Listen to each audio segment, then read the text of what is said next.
Саламатсыздарбы, Автор ТВ каналынын көрүүчүлөрү. Бүгүн биз эртеңки Садыр Жапаровдун Түркияга болгон иш сапарынан эмнелерди күтсөк болот? Ушул суроонун алкагында биз саясат талдоочу жана эксперттердин оюн билип көрдүк. Эртең 9-июнда Садыр Жапаров Түркия иш сапары менен кеткен атат. Бул иш сапардан эмнени күтсөк болот? Саясий жардам, экономикалык, аскердик жардам беребиз деп ошондо бир кол сунду. Ошон үчүн бүгүнкү учурда азыр жакшы кырдаал түзүлүп атат. Түркия менен мамилебизди түздүп, аларды кеңейтип, жана көп маселелерди күн тартибине чыгаруу. Ал эмне деген маселелер?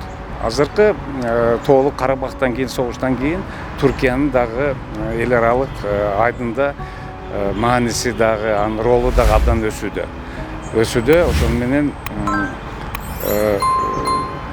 Түркия дагы өзүнүн чыгарган демилгеси бул түрк тилдүү өлкөлөрдүн бириктирүүсү боюнча, анан ошонун ичинде кызматташуу боюнча.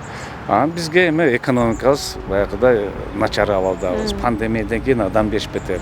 Ошон үчүн биз бүгүнкү учурда жакшы кырдаал түзүлүп атат. Алар менен соода алакабызды түзгөнү, аскердик алакабызды түзгөнү жана эл аралык баягы саясий айдында аларды биз өзүбүзгө бир өнөктөш катары, союзник катары кабыл алганыбыз бул абдан чоң мааниге ээ. Эми биздин 30 жыл тарыхында бул сапар мына Түркияга Акаев барып келип атты, Бакиев, Атамбаев, Сооронбаев баары.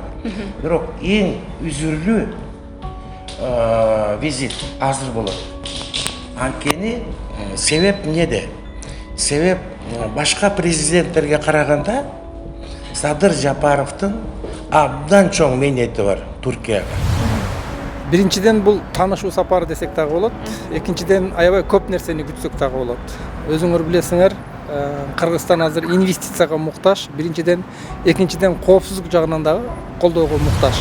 Өткөндө андан кийин да мына Тажикстан менен болгон кырдаал коопсуздукту алганда Кыргызстан бир заманбап курал жарак системаларынын, коргонуу системаларына керек экенин биз байкадык, сездик. Мына кече Чоңалайда дагы кырдаал кандай болгондо ошол. Негизи Кыргызстанга ушундай бир Түркиянын азыркы заманбап куралдары керек болсо биздин коопсуздугубуз кайсы бир деңгээлде кепилденет. Өзгөчө мына учкучсуз байрактар деген ушул жаңы заманбап дрон куралы. Андан сырткары бунун жанагы залптык мүнөздөгү аябай күчтүү курал жарактары көп. Согуштук тактика, стратегия ушул жагынан биз Түркиядан көп нерсе алсак болот.